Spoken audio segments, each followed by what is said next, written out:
Have you ever wondered what it will be like to be human in the next 10 to 20 years? In other words, what does the future of humankind look like? The rapid and widespread adoption of artificial intelligence has raised profound questions about what it truly means to be human, especially in a world where AI could perform most of the tasks we currently do to earn a living. In his captivating book, The Patterning Instinct, Jeremy Lent explores the cognitive history of humankind and presents compelling scenarios for our future, drawn from the visions of leading futurists. The first scenario he outlines is what he calls the complete collapse of Earth's ecosystem. In this bleak future, humanity as we know it comes to an abrupt end due to a cataclysmic climate-related event, something not unlike the catastrophic flood that nearly extinguished all life around 10,000 BC. This event, still echoed in oral traditions around the world and in the Bible, leaves a small number of survivors who must start civilization anew. The second scenario is what Lent calls transhumanity. In this version of the future, the privileged few use advanced neurological implants to gain superhuman capabilities and retreat into high-tech enclaves, shielding themselves from the chaos of a collapsing world. Meanwhile, the rest of humankind suffers the devastating consequences.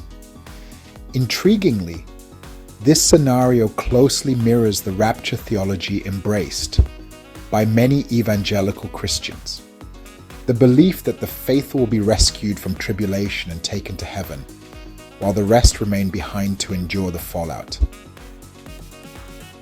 The final scenario, which Lent proposes himself, came as a complete surprise to me.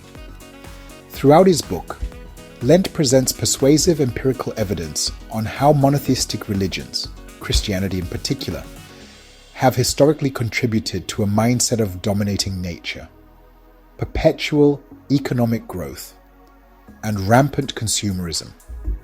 It's a troubling yet difficult argument to refute, and it challenged my faith deeply. In this third scenario, however, Lent envisions a future built on shared humanity, a global movement that prioritizes the well-being of both the planet and its people. What's astonishing is that this vision echoes the very core of Jesus' first-century movement. The Book of Acts in the New Testament records that in the early Christian community, no one was in need. They shared everything according to each person's needs. This was the epitome of the shared humanity that Lent believes could save the world. And yet again, the best of modern thought leadership finds itself, whether knowingly or not, at the very doorstep that Jesus showed us over 2,000 years ago, to love our neighbor as ourselves. Jesus' life and teachings continue to stand as a towering beacon, guiding humanity through both its darkest hours and brightest hopes.